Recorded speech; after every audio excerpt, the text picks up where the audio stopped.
இப்போ யூஎஸ்டி வந்து பார்க்கும்போது அந்த பேட் வந்து நம்ம வரணும். அப்போ 20,000 ஹெர்ட்ஸ்க்கு மேலே வந்து யூஸ் பண்ணுறது தான். அது எப்படி வந்து கால்குலேட் பண்ணும் யூஎஸ்டி? ஸோ ஃபர்ஸ்ட் அப்படின்றது வந்து ப்ரோப்லேருந்து நமக்கு வந்து பீசோ எலக்ட்ரிக் எஃபெக்ட் 3 எஃபெக்ட் வந்து பீசோ எலக்ட்ரிக் எஃபெக்ட், பேசிக் தெரப்பி, தியரி. அதுதான் வந்து நம்மளோட bad 2x distance divide by போயிட்டு வர டைம் அது பிரெயின் வந்து கால்குலேட் பண்ணுது. இவ்வளோ வெலாசிட்டி அம்சம் இவ்வளோ டைம் ரிட்டர்ன் ஆகுது, எவ்வளோ டிஸ்டன்ஸ் இருக்கும் அப்படின்னு சொல்லிட்டு. டாப்லர் எஃபெக்ட் அப்படின்றது வந்து when there is a relative motion between the objects என்ன நடக்குது? the frequency of sound waves, அதாவது அந்த மீடியம்ல அது ப்ரொடியூஸ் பண்ண கம்ப்ரஷன் ரிஃப்ளெக்ஷன் வந்து டிஃபர் ஆகுது.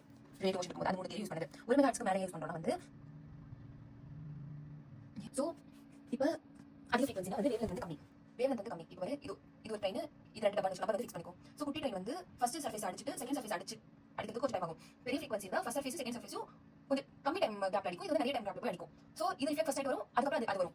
அப்போ டைம் டிஃபரன்ஸ் வந்து கிராஃப்ல வந்து டிஃபரெண்டா வரும். அப்போ டைம் டிஃபரன்ஸ் டிஃபரெண்டா வந்துச்சுன்னா டிஸ்டன்ஸ் டிஃபரெண்ட் தான்.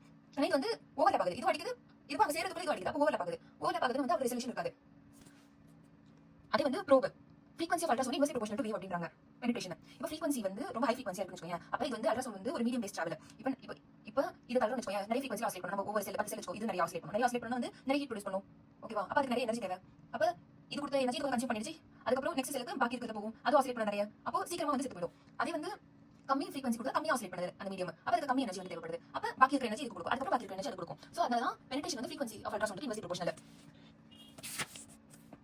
ஃபர்ஸ்ட் வந்து நம்ம வந்து பிரெயின் வச்சு பார்க்குறோம், அப்புறம் வந்து நம்ம பிரெக்னெண்டா இருக்கும்போது இருக்கிறத பார்க்குறோம். ஓகேவா? லீனியர் ப்ரோப் அப்படின்றது வந்து குட்டி ஸ்ட்ரக்சர்ஸ் அன்னைக்கு நம்ம பார்த்தோம் இல்லையா, ஜாயிண்ட்டுக்கு பார்க்குற மாதிரி பார்த்தோம்.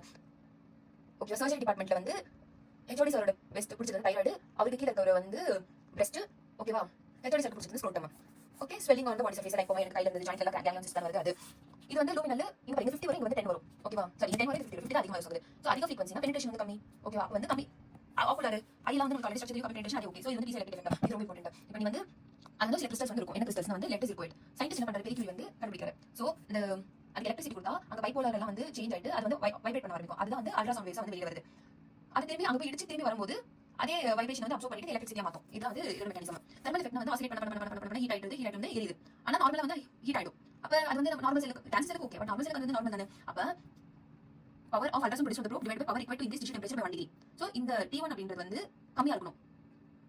அந்த டிஷ்யூவை 1 டிகிரி டெம்பரேச்சரை இன்க்ரீஸ் பண்றதுக்கு வந்து எவ்வளவு பவர் தேவைன்னா அந்த பவரை விட கம்மியா இருக்கணும். அப்போ போன் தனியாக சாஃப்ட் டிஷ்யூ கிடையாது. இந்த மெக்கானிக்கல் இண்டெக்ஸ் வந்து சம கான்செப்ட் இது.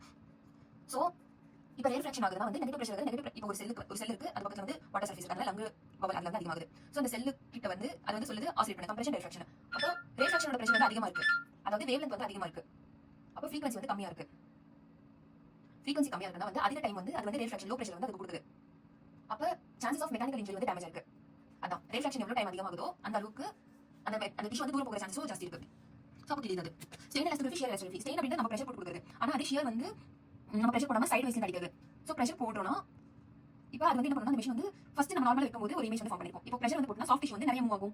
அப்ப அந்த இமேஜ் வந்து ஃபார்ம் பண்ணி இப்போ ஃபர்ஸ்ட் நம்ம நார்மலா பார்த்தோம், பிரஷர் வந்து போட்டோனே சாஃப்ட் டிஷ்யூ வந்து சாஃப்ட்டா இருக்குது, நிறைய மூவ், ஹார்ட் இருக்குது, கம்மியா மூவ். சோ இது மூணுமே வந்து கம்பேர் பண்ணி நம்ம வந்து சொல்லலாம். இது வந்து சப்ஜெக்டிவா இருக்கும். அது ஷியர் வேவ் அப்படின்றது வந்து நம்ம வந்து இப்படி அது மிஷினுக்கு தான பிரஷர் கொடுக்கும், ஆனா அது வந்து நம்ம ஃபர்ஸ்ட் கொடுத்து இப்படி டைரக்டா போகும், ஆனா இப்போ வந்து பெர்பெண்டிகுலரா போகும். பெர்பெண்டிகுலரா போகும்போது ஆக்சுவலி போனுக்கு ஒவ்வொரு டிஷ்யூக்கு வந்து அது பெனிட்ரேட்டிங் பவர் வந்து அது மூவ் பண்ற தள்ளுற ஃபோர்ஸ் வந்து டிக்ரீஸ் ஆகுது.